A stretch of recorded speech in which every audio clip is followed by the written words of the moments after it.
Monsieur Tébé, je veux vraiment qu'on mette les pieds dans les plats tout de suite.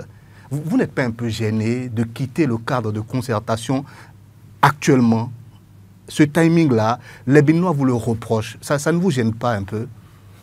Merci beaucoup, cher ami, de nous donner l'occasion de découvrir pour la première fois les studios de Eden TV. Tout le plaisir est pour nous. Et de mettre les pieds dans les plats, comme vous le dites directement. Je veux bien, comme à mes habitudes, être direct et honnête avec vous. Vous savez, je ne suis pas de cette écurie de politiciens qui mentent, qui se mentent à eux-mêmes et qui mentent au peuple. Et je trouve qu'il faut que les hommes politiques béninois aient un peu de commisération pour ce peuple-là, qui a tant souffert, qui continue de souffrir, parce que les gens se mentent. Personnellement, avant même la création du MPL, je voudrais vous dire que j'ai beaucoup œuvré pour l'unité de l'opposition depuis 2017. J'ai travaillé ardemment à cela, parce que c'est l'union qui fait la force.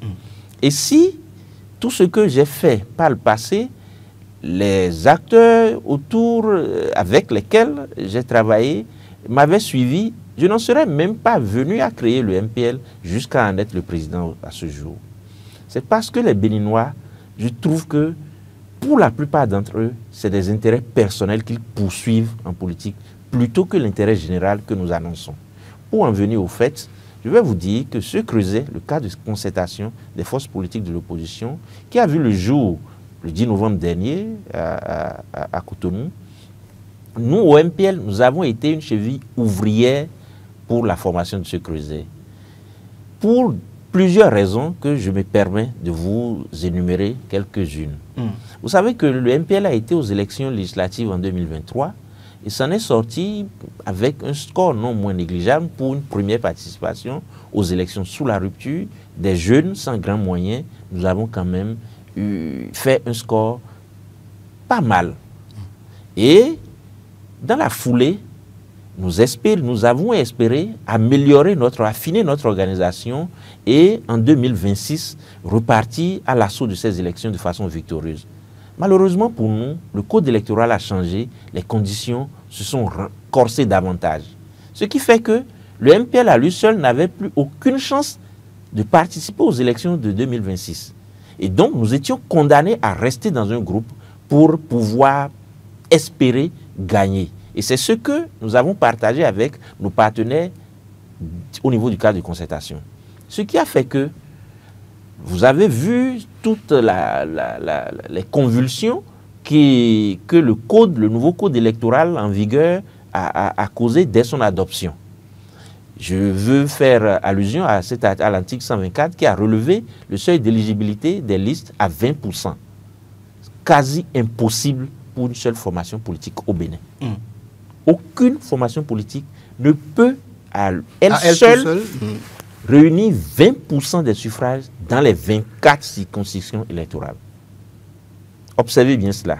Alors à partir de ce moment, nous devions trouver la parade. Soit on amène la majorité à réviser le code, ou bien on trouve une solution pour l'affronter. Et donc, dès notre arrivée, dès la mise sur pied de ce creuset, c'est nous, le MPL, qui avons proposé le seul schéma que nous pensons gagnant en face de ce code-là, au cas où il n'est pas révisé, qui est très simple. Vous avez observé que la mouvance présidentielle vient avec deux blocs qui vont en alliance, qui vont en accord de législature, et donc se font évaluer avec 10%. Et après, on va sommer leur suffrage dans les circonscriptions. Mais l'opposition, nous avons un seul parti représenté en ce moment à l'Assemblée nationale. Qui a les parrainages. Voilà, parrainer alors, des si candidats. Elle va seule, elle a toutes les chances de ne pas pouvoir réunir ces 20%-là dans toutes les circonscriptions. Donc, nous avons dit, il faudrait que très rapidement, nous aussi, nous puissions former un deuxième bloc aussi fort. Puisque dans le cadre, nous avons 3 partis et un mouvement, celui de Daniel Eda, nous allons fusionner tout ce groupe pour en faire un bloc fort, tout en ouvrant ce bloc aux autres mouvements qui ne sont pas encore partis, à tous les mouvements se réclamant de l'opposition et les personnalités, pour faire une union sacrée en ayant un deuxième bloc. Ça c'est plutôt noble, on va dire. Vous avez eu cette envie-là. Non, je vais finir sinon. Il faut que vous puissiez comprendre. Quelle a été notre proposition? Et nous n'avons pas été suivis par les camarades. Et pourquoi nous n'avons pas été suivis? Alors que nous, au MPL, nous étions prêts à laisser disparaître notre logo, à laisser nos égos, l'ego de président, pour, quel que soit le schéma, nous retrouver dans un bloc. Les autres voulaient conserver leur logo. C'est pour ça qu'ils ont refusé. D'autres se pensaient très forts pour affronter seuls.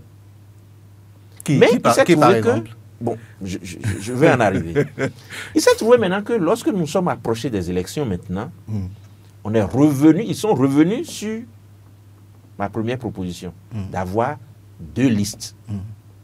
Maintenant, puisque nous ne pouvions plus faire la formalité de fusion pour avoir un nouveau logo qui va réunir le deuxième bloc, on dit on n'a qu'à choisir un parti parmi les 3 pour porter cette liste. Les 3, c'est-à-dire le GSR, le MPL, le FN, exactement, le FNFN de Apollinaire Voyon. Exactement. Donc vous 3.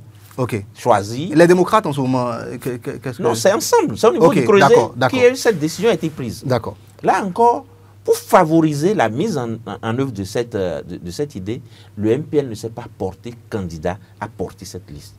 D'accord. Et a laissé alors la voie libre aux 2 autres de s'entendre pour retenir un parti que nous tous nous allons accompagner pour faire la deuxième liste. D'accord.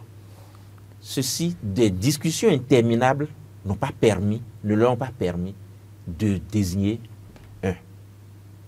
Nous avons assisté à de multiples rencontres, mais les 2 tiennent à y aller. Et pourquoi? Parce que s'ils ne participent pas à ces élections législatives, chacun d'eux perdra son récépissé d'existence. Le parti mourra. Le parti mourra au terme de la charte des partis politiques en vigueur. C'est la simple raison pour laquelle ils tiennent à y aller. Donc ce n'est pas pour gagner. Ce n'est pas pour. Ils savent très bien, parce que déjà au niveau de ces 3 partis-là, lequel était le plus à même à réclamer de porter la liste? Parce que nous, au MPN, nous avons déjà participé une fois. Nous avons l'expérience des élections. Nous avons participé. Et même si nous n'avons pas pu lever de siège, nous avons même fait meilleur score que d'autres partis qui avaient déjà participé plusieurs fois aux élections. Donc on pouvait prétester de ça pour dire que c'est nous. Mais on n'a pas dit ça pour favoriser l'union. Je tiens à dire ces choses parce que, vous voyez votre première question, dans l'opinion aujourd'hui, c'est comme si le MPL n'a pas voulu de l'union jusqu'au bout. Oui, pour les partisans de l'opposition, vous êtes un traître, vous avez abandonné le navire au moment le plus crucial. Ils sont de mauvaise foi, et je me permets de le dire, c'est parce qu'ils sont de mauvaise foi, et il faut qu'ils disent la vérité au peuple. Le MPL a fait tous les sacrifices pour que nous puissions rester ensemble.